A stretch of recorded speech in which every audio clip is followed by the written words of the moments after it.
गीतांजलीतलं साधनसार अचानकपणे सुरू झालं. तुम्हाला जेवढं ते कदाचित अचानकपणे असेल तेवढं मलाही होतं. त्यावेळेला काय झालं एवढं एकदा बघतो आणि मग आज या वेळेपुरतं पुढे आपण पुढे जात जाऊ.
मुक्तीची ही ओढंतरी,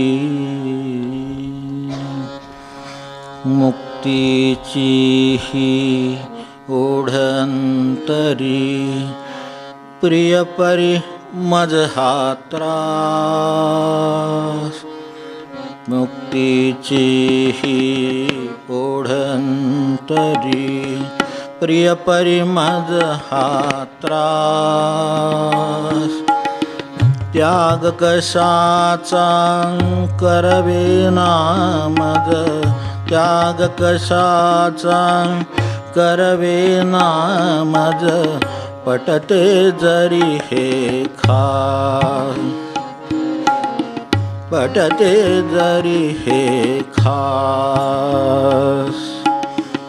अपराधांची खंत शिकविते, अपराधांची खंत शिकविते, शरण गुरुपदी जाय, शरण गुरुपदी जाय. क्षमा करीशी तरी मना वाटते, क्षमा करीशी तरी मना वाटते, उरेल माझे काय, उरेल माझे काय, उरेल माझे काय.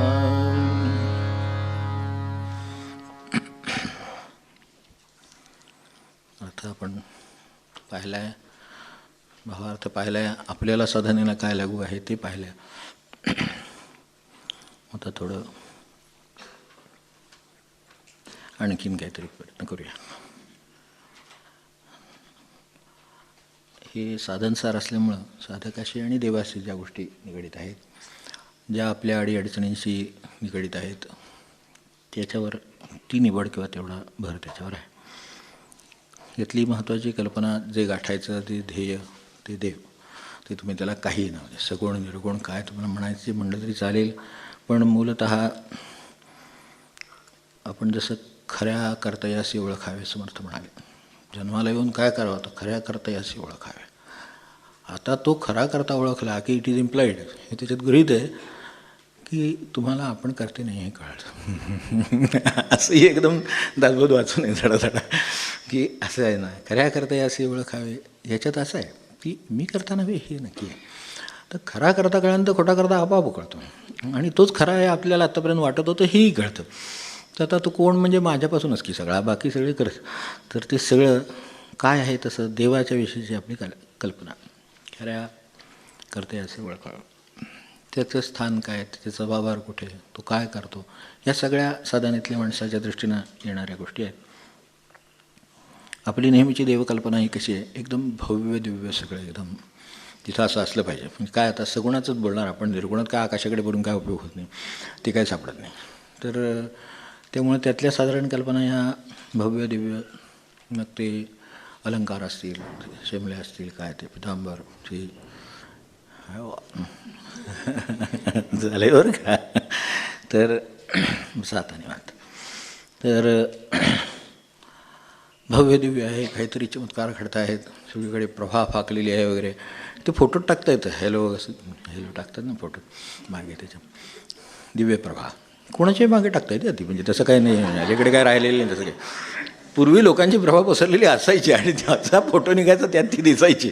आता तसं काही नाही, कोणाच्या मागे प्रभा टाकायची हे सांगा की ते टाकता येते. तर त्यावर काही जाऊ नये.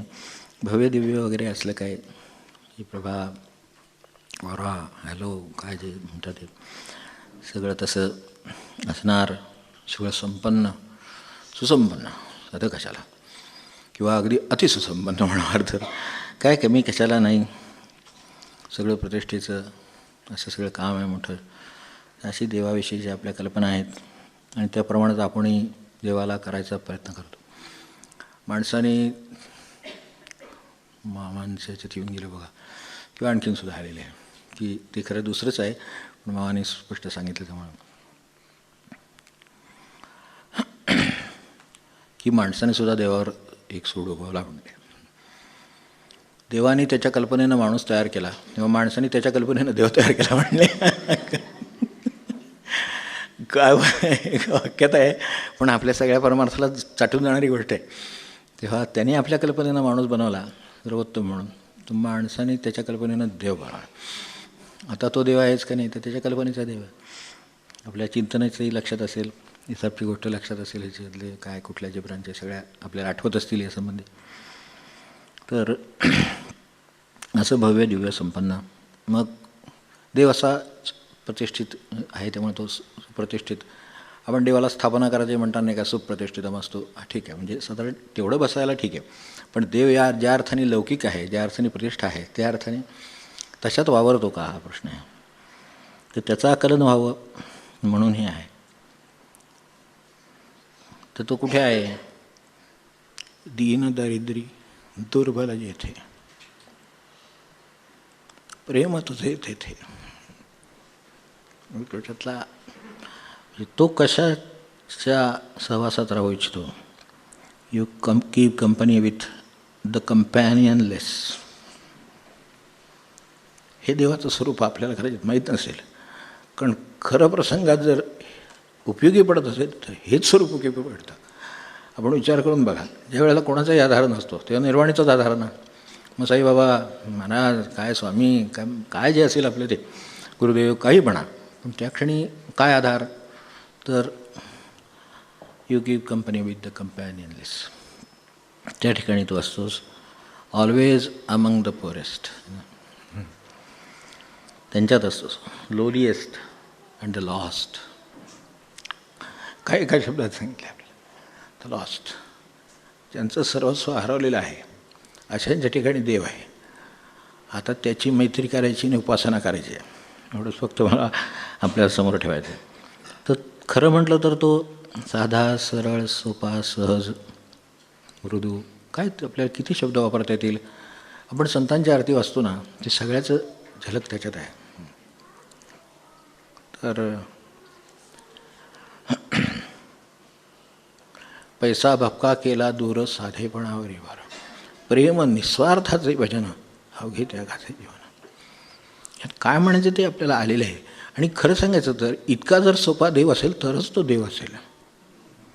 महाराज म्हणले देव जर श्रीमंतांचाच झाला तर गरिबांनी काय करायचं, किंवा श्रीमंतीन गरिबी यासुद्धा आजच्या काळातल्या, ह्या आजच्या एका देशाच्या एका टोकाचे दुसऱ्या टोकाला लंब करायच्या पूर्वी घड्याळातले तसे जातात. परिस्थिती आज ह्या टोकाला असते तर दुसऱ्या टोकाला असते, मनस्थिती ह्या टोकाला असते तर दुसऱ्या टोकाला असते. नुसतं परिस्थिती असं नाही, मनस्थितीसुद्धा ह्या टोकाला असते एकदम त्या टोकाला असते.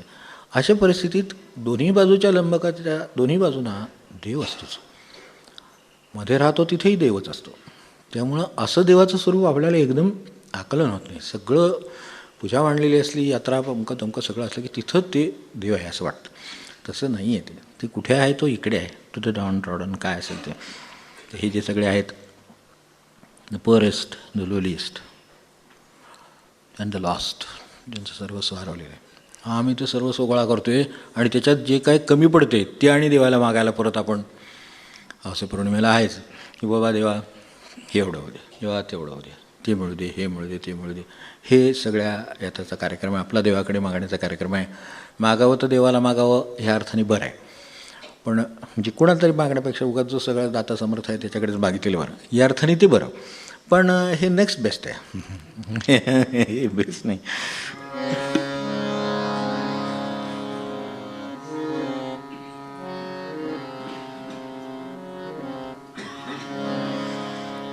दीन दरिद्री दुर्बल जेथे, दीन दरिद्री दुर्बल जेथे, प्रेम तुझे तेथे, प्रेम तुझे तेथे. दीन दरिद्री दुर्बल जेथे, प्रेम तुझे तेथे, प्रेम तुझे तेथे, प्रेम तुझे तेथे. तो कुठे आहे? तर त्यात तो कुठे आहे, कशा स्वरूपाचा आहे, त्याला काय आवडतं आहे. तर व्यवहारात सुद्धा मनुष्याचं प्रेम असलं तर त्याला काय आवडतं ते मनुष्य बघतो. व्यवहारात बघा तुम्ही, अगदी साध्या आवडीचं माणूस आहे किंवा माणूस आवडीचं करायचं तर त्याला काय आवडीचं आहे हे आपण बघतो. इतकं आपल्याला आहे ना. मग देवाच्याकडे हे सगळं वळवलं भक्तीकडे. आता प्रपंचातलेच प्रेम भगवंताकडे वळवलं की भक्ती झाली असं महाराज म्हणले. किती सोपं एकदम समजून घ्यायला की तेच प्रेम आहे, फक्त भगवंताकडे वळवलं की भक्ती झाली. तर तसं हे त्याचं स्वरूप कळलं थोडंसं.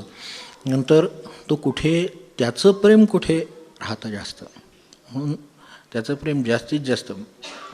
हे अगदी जसंच्या तसं हे साधनेचं काय आहे तर बरोबर आपल्याला महाराजांच्यात सापडेल, यांच्यात सापडेल, कुठेही सापडेल. कोणत्याही संत मंडळींच्यात जावा तर महाराज म्हणले मला श्रीमंतांबद्दल आदर आहे पण प्रेम नाही.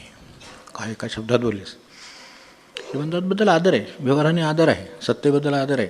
महाराजांनी त्या मामलेदारांना आल्यावर पुढे जाऊन स्वागत करून आणून बसवून त्यांचं सगळं तुम्ही प्रसाद घ्या, अमकं करा तमकं करा करून सगळं त्यांना नेऊन पोचवायला परत गेले.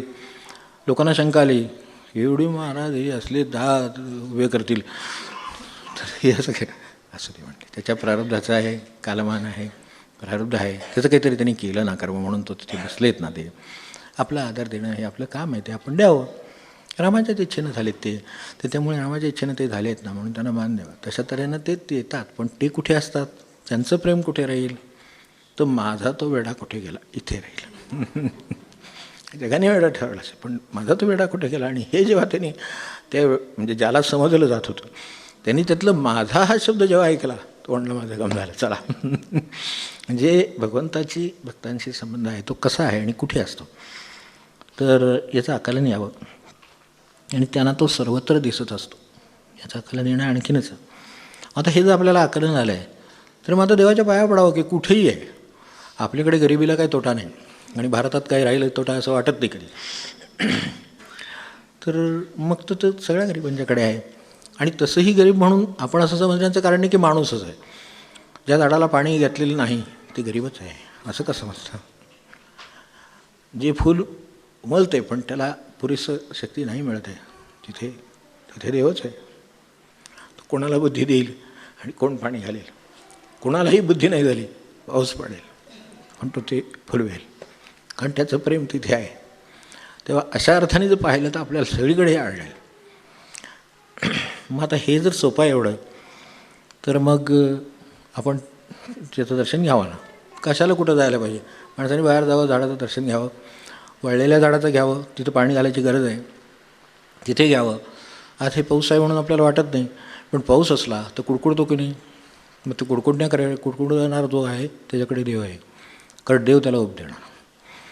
तिथे उभीची गरज आहे, तिथं उष्णतेची गरज आहे, इथं गरज आहे, तिथं भगवंत आहे. पण आम्ही कसलीही गरज राहू नये अशा तऱ्हेनं जर जीवन आमचा आखायचा प्रयत्न केला आणि त्याच्याही पुढे जायचा प्रयत्न केला तर देवाची गाठ पडणार नाही. आपल्याला भोवती पाहिजे तेवढ्या वस्तू वळवतील. पाहिजे तेवढा पैसा गोळा होईल, पाहिजे तेवढी श्रीमंती समृद्धी सगळं होईल, पण देव असणार नाही आहे. तर तो असायला पाहिजे असेल तर निदान हा भाव तरी असू दे. मग हे जर करायचं आहे तर मग आता सोपं आहे की अशा भगवंताचं दर्शन, ह्या भगवंताचं दर्शन सोपं आहे उलटं. ते जे 12 वर्ष 24 वर्ष तपश्चर्या करून घ्यायचं ते एक वेळ अवघड आहे. त्याच्यासाठी किती गोष्टी पाळाव्या लागतील. योग सोडून द्या, पण साधं भक्तीतलं जी तपश्चर्या आहे ती सुद्धा किती कठीण आहे. पण ह्या देवाचं दर्शन तर अगदीच सोपं आहे, कारण कुठेही गेलं तरी काहीतरी कमी असलेलं दिसतंच समोर, गरज असलेलं दिसतंच. भगवंत तिथं आहे तर तिथे नमस्कार केला तर दारातलं भिकारी काय आहे काय. साईबाबांच्याकडे ते नैवेद्य दाखवायला गेले बघा, आपल्याला आठवत असेल मागे बोललेलं, आपणही ते वाचलेलं आहे. नैवेद्य कशाला आणलास, मी तुझ्याकडे येऊन गेलो. दारात जे कुत्रा वासून उभं होतं, नंतर जो रोगी दुसऱ्या वेळेला उभा होता, तो आशेनं बघत होता की 2 घास पडतील काय, त्याला कोण देणार नाही आहे, तर मी येऊन गेलो. माझ्याकडून तुम्ही कुठं आला म्हण. ते कोण होतं म्हणणे. सगळ्यांचं स्थिती आणि आकलन कसं बरोबर असतं. मग आता हे जर असं आहे तर मग अडचण काय आहे. दीनदरिद्री दुर्बल जेथे, दीनदरिद्री दुर्बल जेथे, प्रेम तुझे तेथे,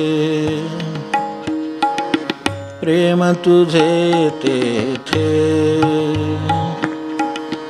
अहं भाव मम वाकुदेतना, अहं भाव मम वाकुदेतना, नमन कराया तिथे, नमन कराया तिथे, नमन कराया तिथे.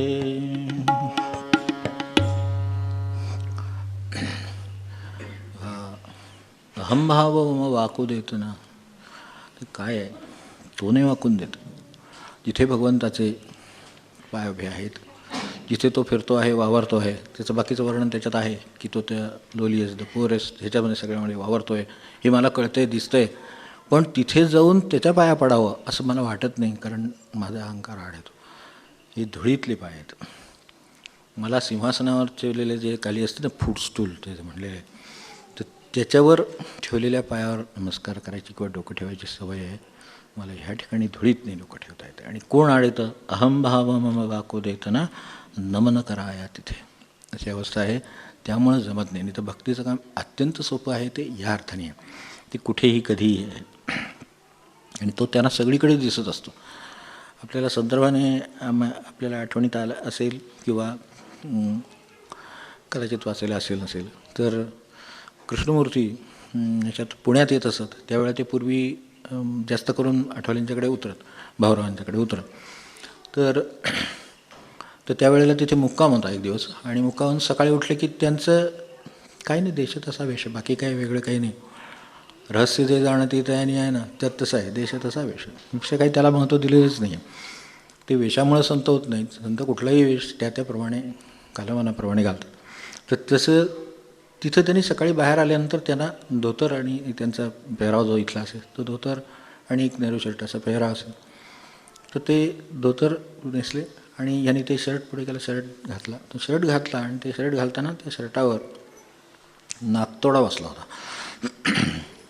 नाकतोडा म्हणजे काय प्रकरण आपल्याला माहिती आहे. आणि खूप असं करायचं. Why are you troubling this little, काय ह्याच्यासाठी ह्या एवढ्या छोट्याशा जीवाला म्हणले तुम्ही का त्रास देतात. त्यांना हलू दिलं नाही, त्याला तिथंच होता तो. आणि तो त्यांच्या ते जे काय शर्ट घातला होता त्या शर्टावरच तो होता. त्यानं तो तसाच ठेवून दिला. म्हणजे काय हे सुंदर असेल म्हणले. आता याला चित्ताची स्थिती कशी पाहिजे सांगा. ती पाल बिचारी कुठतरी असती, काहीतरी हे कुठतरी असतात प्राणी. आपल्याला इथं उंदीर तिकडनं पळाला आहे. मग आता तर आपला तर काहीच संबंध नाही खरं म्हणजे. पण उंदीर एकदम उंदीर म्हणतो त्राणकणे, कधी उडी मारली नाही उंचवडी अशी, तर ते इतकं वाटतं. पण दुसऱ्या बाजूला यांचं असं आहे, काय आहे सुंदर म्हणले आहे. आणि खरोखर नागतोड्याचं तो हिरवं ते सगळं जे बघितलं ना, नागतोडा म्हणजे फोटोत बघावं असं वाटतं. एवढं तरी मान्य होईल आपल्याला, बाकीचं राहू दे कृष्णमूर्तींचं असेल तर. हे जे आहे तर ते म्हणले किती सुंदर प्राणी आहे. ते म्हणले बघण्यासारखं आहे. आणि तो तसाच्या तसा होता, त्याने काही केलेलं नाही. त्यांनी नंतर काय केलं, त्या नागतोड्याला उचलून हातावर घेऊन आपण नीट बघूया म्हणले. असं ठेवला हातावर घेऊन नागतोडा. आणि तो ठेवला हातावर आणि म्हणले तुम्हाला जिवंत देव पाहायचा आहे का? तर हा आहे. जिवंत देव असेल तर हा आहे. त्यांना काय कळायचं कळलं, पण अस्वस्थता आणि एकाच वेळेला धक्का, सगळे त्यांच्या मनाच्या प्रतिक्रिया होऊन गेल्या त्या क्षणी. आणि ह्यांनी जेव्हा हातात घेतला उचलून आणि स्वतःच्या हातावर घेतात आणि जिवंत देव पाहायचा असला तर इथे आहे, तर हे म्हटल्यावर त्यांना क्षणभर असं वाटलं की आपण पण उचलून हातात घेतला, आता कृष्णमूर्तीसमोर आहेत, तशी घाबरायची काही गरज नाही ना. शेवटी आपण धाडस कुठं करणार, कोणतरी मागं उभा आहे तोपर्यंत. तर त्यामुळे त्याला ते पुढे उचलायला तरी बोट केलं, त्याला स्पर्श व्हायच्या आत तो उडून गेला. पण त्यावर कृष्णमूर्ती काय म्हणले, this is the difference between the realised and the non realised. ज्यांना साक्षात्कार आहे आणि ज्याचा साक्षात्कार नाही त्यातला फरक म्हणले तुम्हाला कळला असेल आता. पण तुम्हालाही हे साक्षात्कार होईल बरं का म्हटलं. हे कनवळपणात म्हणजे कधी ते फारसा दाखवत नाही तसं, पण घरगुती याच्यात दाखवलं असेल. पण म्हणले तुम्हालाही हे ज्ञान होईल, पण जे रिअलाइज सोल आहे, जो अनरिअलाइज्ड आहे, त्याचं जे काय आहे त्यातला फरक हा आहे म्हणून तो ओढून गेला. म्हणजे आपल्याकडे तुकोबांचे चिमणे दुसरं काय, सगळीकडे तेच आहे. तर अशा अर्थाने ते सगळीकडे आहे. पण माझा आंबा मला नागतोड्यातला, नेपालीतला आणि ह्याच्यातला भगवंत समजून घ्यायला अडचण येते. आणि जर असलाच तर मला समजा काय अगदी किरकोळ कुत्रे तर मांजराने दोन दिली, माझ्या दृष्टीनं भगवंत आहे म्हणून त्याला नमस्कार करण्याचं जमणार नाही. कारण अहंभाव मजो आको देताना नमन कराया तिथे जमत नाही. आणि खरं सांगायचं तर तेच जमण्याची गरज आहे. एक वेळ देवळात नाही गेला तर चालेल, यात्रेला नाही गेला तर चालेल. काय 12 ज्योतिर्लिंग आपली वाट बघत नाहीत. काही चतुर्धाम काय ते यात्रा म्हणतात, चारिधाम, कोणी आपलं वाट बघत नाही आहे. ते म्हणतात नाही आला तर बरं होईल. इथं आधी आम्हाला घुसमटल्यासारखं झाले, रावेना झालेत. तर कशाला आता काशीत बघितलं तर पाया ते फिरणं अवघड जातं रस्त्याने, अशी परिस्थिती त्याच्यात आहे. तर हा देव इथे बाहेर कुठेही असाल तिथे बसलेला आहे. इथेच असं नाही, कुठेही बसलेलं आहे. तर तिथे बसावं, आपल्याला देव दिसेल.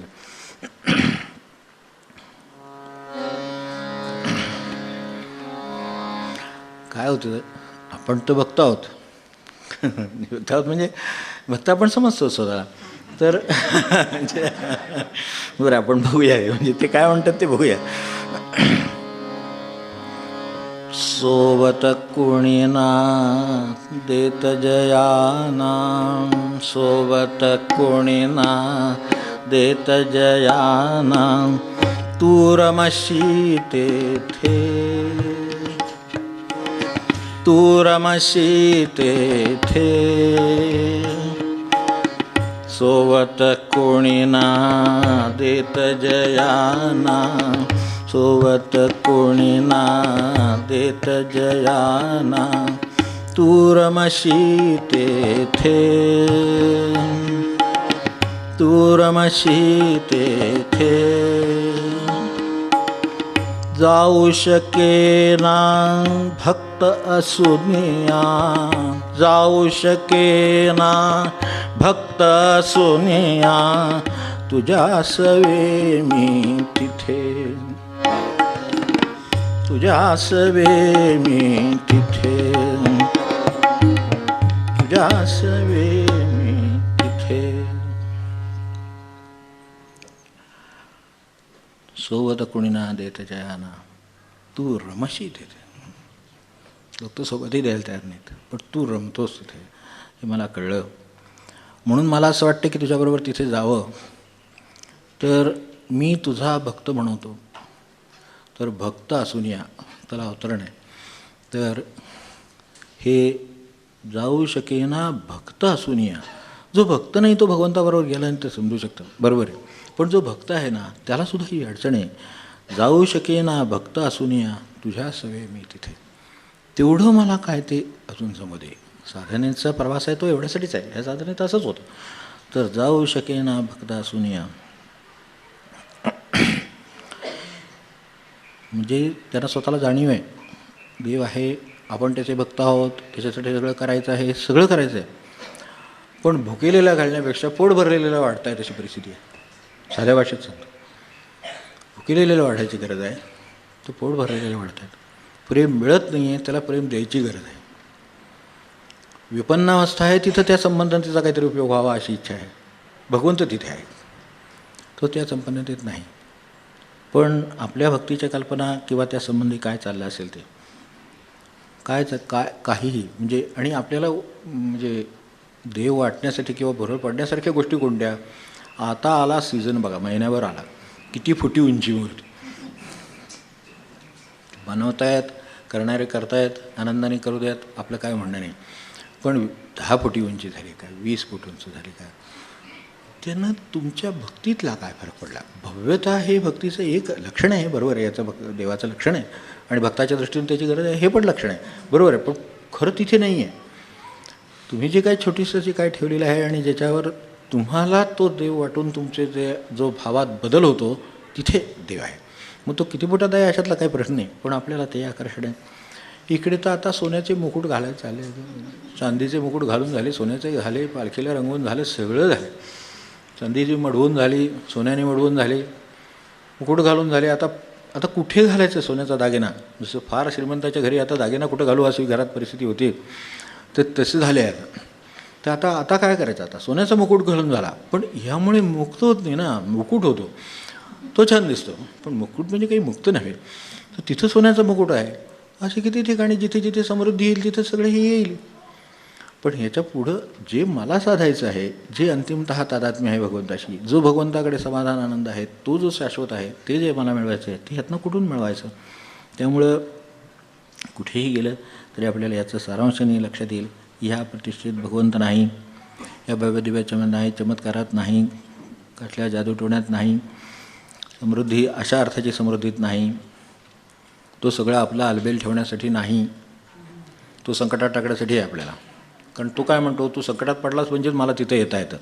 तुझं सगळं आलबेल ठेवलं ह्या विमानांपरदेश एकदम, हो की नाही, तर आलबेल नसलं म्हणजे ते म्हणून त्याच्यासाठी भगवंत नाही.